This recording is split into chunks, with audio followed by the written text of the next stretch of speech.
Corporate radar में आज हम बात करेंगे 1995 में शुरू हुई प्रीमियर एनर्जीज के बारे में। 47,000 करोड़ रुपए के मार्केट कैप वाली ये कंपनी देश में सोलर सेल और सोलर मॉड्यूल की दूसरी सबसे बड़ी मैन्युफैक्चरर है। कंपनी के प्रोडक्ट पोर्टफोलियो में cell, solar module, EPC solutions और ओएनएम सॉल्यूशंस शामिल है। नतीजों की बात करें तो आय में 120% की बढ़त आई है। मुनाफा 290% बढ़ा कंपनी का और मार्जिन में भी जोरदार उछाल आया है।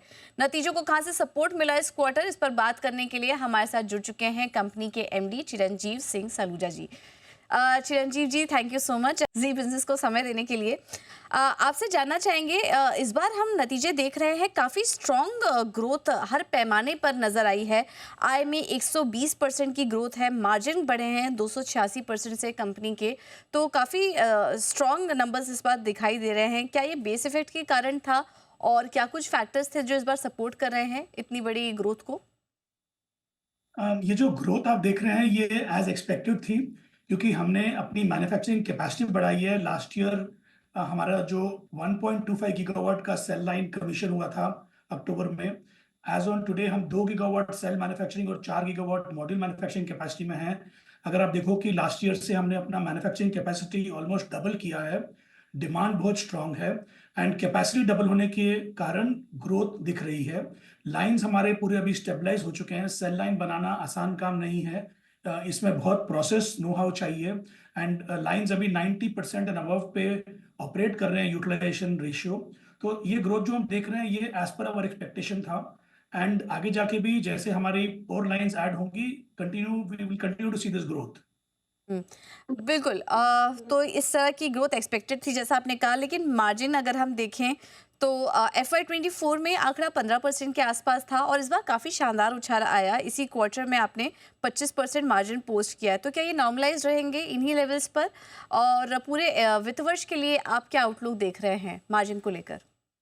देखिए, इंडस्ट्री बहुत स्ट्रांग चल रही है। Solar is the cheapest source of power today. Demand काफी रोबस्ट है और हमने पहले भी बोला है कि अगले 2 से 3 साल के लिए हम जो एबिटा लेवल्स देख रहे हैं ये कंटिन्यू होंगे एंड उसके बाद जैसे डिमांड और सप्लाई का गैप होगा उसके हिसाब से ये थोड़े बहुत सॉफ्टन होंगे। तो आगे थोड़ी सॉफ्टनेस यहाँ पर देखने को मिल सकती है, फिर भी एक लेवल थोड़ा बता पाएंगे आप कि किन स्तरों पर आप ये स्टेबलाइज देख रहे हैं अपने मार्जिन के नंबर को? कोई टारगेट रेंज आपके दिमाग में 14 से 15% के आसपास कैसे मेंटेन रहेंगे मार्जिन्स? नहीं, तो हम हमारा जो अभी एबिटा मार्जिन अगर आप देखोगे वो करीबन 25-26% के लेवल पर है और ये इसी लेवल पे रहेगा। डिमांड जिस तरह से हम देख रहे हैं कम से कम 2 से 3 साल हम नहीं समझते कि ये चेंज होगा, लेकिन उसके बाद थोड़ा सा सॉफ्टन होके 18-17-18% के लेवल पे आ सकता है 3 साल बाद। बिल्कुल। चलिए, अच्छी बात है, मार्जिन हम आगे भी सस्टेनेबल रहेंगे। काफ़ी स्ट्रॉन्ग नंबर्स यहाँ पर उस फ्रंट पर भी दिखाई दे रहे हैं।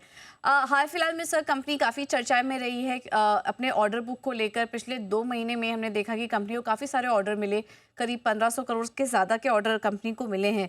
थोड़ा ऑर्डर बुक के बारे में आप बता पाएंगे कि मौजूदा ऑर्डर बुक कैसी है कंपनी की, पाइपलाइन में कितना है और इस पूरे वित्त वर्ष के लिए आप क्या टारगेट कर रहे हैं? तो एज ऑफ नाउ जो हमारा ऑर्डर बुक है वो करीबन 6200 करोड़ का ऑर्डर बुक है। 3.8 गीगावाट का सेल एंड मॉड्यूल का ऑर्डर बुक है ये हमको अगले 12 से 15 महीने में कंप्लीट करना है। जो पाइपलाइन है वो करीबन 4,500 करोड़ का ऑर्डर बुक हमारा अभी अंडर डिस्कशन है, जो अगले 3 से 4 महीने में फाइनलाइज होगा। लाइंस हमारी काफी सोल्ड आउट है अगले साल तक, मिड नेक्स्ट ईयर तक। तो demand is very high compare to the supply. बिल्कुल, तो डिमांड काफ़ी अच्छी नज़र आ रही है इन स्तरों पर। सर, हम कहीं पढ़ रहे थे कि आप एल्युमिनियम फ्रेम्स को भी आने वाले समय में कंपनी इंटीग्रेट करने की योजना बना रही है, उसके बारे में थोड़ा बताइए और किस तरह के बेनिफिट्स आगे आप देख रहे हैं इसकी वजह से? तो अल्युमिनियम फ्रेम जो है वो हमारा खुद का खपत है जो हमारे सोलर मॉड्यूल में लगता है। हुँ। हमारी खुद की रिक्वायरमेंट आज के दिन 3000 टन पर मंथ की रिक्वायरमेंट है। पहले ये अल्युमिनियम इंपोर्ट हुआ करता था चाइना से। अभी गवर्नमेंट ऑफ इंडिया के सपोर्ट से एंटी डंपिंग ड्यूटी लगाई गई है ताकि डंपिंग ना हो चाइना से। तो हम लोग अपना खुद का इन हाउस कंजम्पशन के लिए अल्युमिनियम मैन्युफैक्चरिंग में करीबन 230 करोड़ का कैपेक्स इन्वेस्टमेंट करेंगे और इस इन्वेस्टमेंट से हमारा जो एबिटा मार्जिन में जो मुनाफा होगा वो करीबन 100 से 150 बेसिस पॉइंट का मुनाफा होगा। हुँ, ठीक है। तो यहाँ से भी प्रॉफ़िट और मार्जिन को काफ़ी सपोर्ट मिलने की यहाँ पर बात की जा रही है। सर, अब आपसे थोड़ा सेक्टर स्पेसिफिक सवाल भी होगा। प्रधानमंत्री ने भी काफ़ी ज़्यादा फोकस कर रही है इस वक्त रिन्यूएबल और सोलर स्पेस को लेकर, और सूर्य घर योजना को लेकर भी वो कुछ पॉलिसीज़ लेकर आई हैं। इस तरह की पॉलिसीज़ में और सरकार का जो फोकस बना हुआ है इस पूरे स्पेस में, ऐसे में आप अपनी कंपनी के लिए किस तरह के अवसर, किस तरह की ग्रोथ अपॉर्चुनिटीज़ देख रहे हैं? सरकार का बहुत बहुत कंट्रीब्यूशन है इसके अंदर, बहुत लार्ज कंट्रीब्यूशन है। सोलार का फोकस जो सरकार कर रही है, पीएम कुसुम योजना, पीएम सूर्य घर मुफ्त बिजली योजना, डिमांड क्रिएशन, उसकी वजह से बहुत ज्यादा डिमांड क्रिएशन हुई है। और लोकल मैन्युफैक्चरिंग जो ग्रो हो रहा है, जो कैपेक्स स्पेंड हो रहा है, जो इंडस्ट्रीज एक्सपैंड हो रही हैं, ये सब हो रही है बिकॉज सरकार का क्लियर फोकस है सोलर के ऊपर। एंड सरकार का फोकस भी बिल्कुल क्लियर है because solar is the cheapest source of energy आज के दिन, not only in India but हर देश में। अगर आप देखोगे जो एनर्जी ट्रांसिशन हो रहा है उसमें सबसे ज्यादा हिस्सेदार सोलर का है। राइट।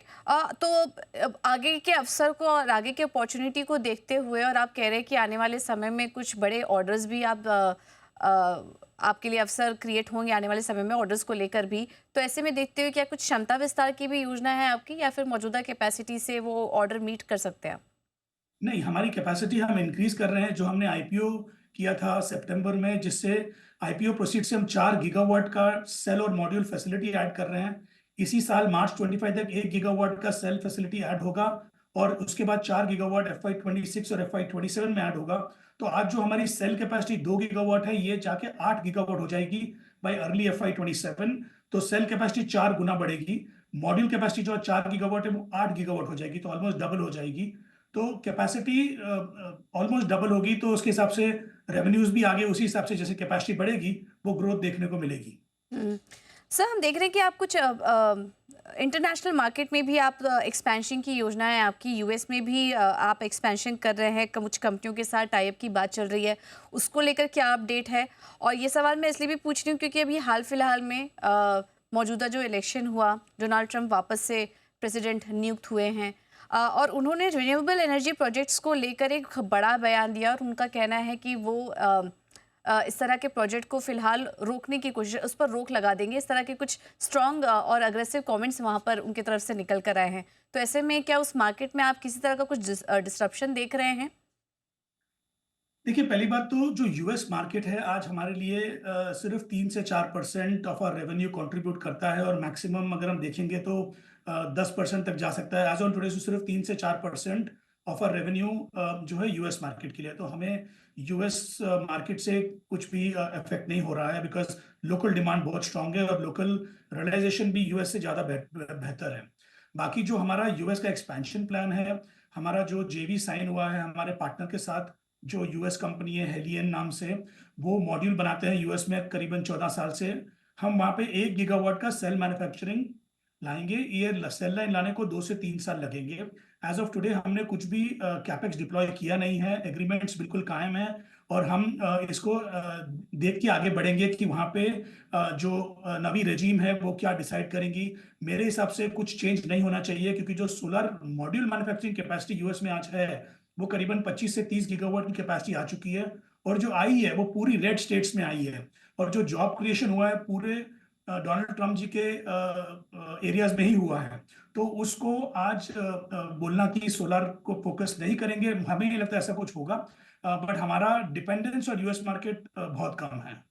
सर, हम आपके जो कंपनी प्रोफाइल है उसमें ये भी देख रहे थे कि आपका क्लाइंटेल बेस काफ़ी स्ट्रांग है, फुटप्रिंट काफ़ी मजबूत है, और एक्सपोर्ट ऑर्डर्स भी काफ़ी ज़्यादा आते हैं। तो थोड़ा ब्रेकअप हमें दे पाएंगे अपने ऑर्डर बुक का, कि इसमें एक्सपोर्ट ऑर्डर कितने हैं और डोमेस्टिक ऑर्डर्स कितने हैं? तो अगर आप हमारा H1 का ब्रेकअप देखोगे तो जो डोमेस्टिक कस्टमर्स हैं हमारे, वो लास्ट ईयर H1 से अगर कंपेयर करो तो 15% से 42% पे गया है ये। डोमेस्टिक में हमारा पेनिट्रेशन ज़्यादा बेटर हुआ है। जो हमारे आईपीपी कस्टमर्स हैं जिनको हम इंडिपेंडेंट पावर प्रोड्यूसर्स बोलते हैं, वो करीबन 32 से 35% पे है। देन हमारा जो गवर्नमेंट का एक्सपोजर है, गवर्नमेंट बिजनेस, वो 10% पे है। एंड इस H1 का जो हमारा एक्सपोर्ट है वो 4% पे है। तो एक्सपोर्ट का, जैसे मैं आपको बोल रहा था, हमारा डिपेंडेंस काफी कम है। हम चाहें तो एक्सपोर्ट और कर सकते हैं, डिमांड बहुत स्ट्रांग है, लेकिन हमारा रियलाइजेशन और डिमांड जो इंडिया में है वो बेटर है। तो इंडिया में डिमांड बेटर नज़र आ रही है। मौजूदा ऑर्डर बुक को भी लेकर और जो ऑर्डर मिक्स है उसको लेकर भी कंपनी कंफर्टेबल है। और इस वजह से हम देख रहे हैं कि लगातार प्रीमियर एनर्जी के स्टॉक में हम एक तेज़ी भी देख रहे थे। आज थोड़ी मुनाफा वसूली हावी है। चिरंजीव जी, बहुत बहुत धन्यवाद आपका आज समय देने के लिए और नतीजों पर और कंपनी के ग्रोथ आउटलुक पर भी हमारे साथ विस्तार से बात करने के लिए।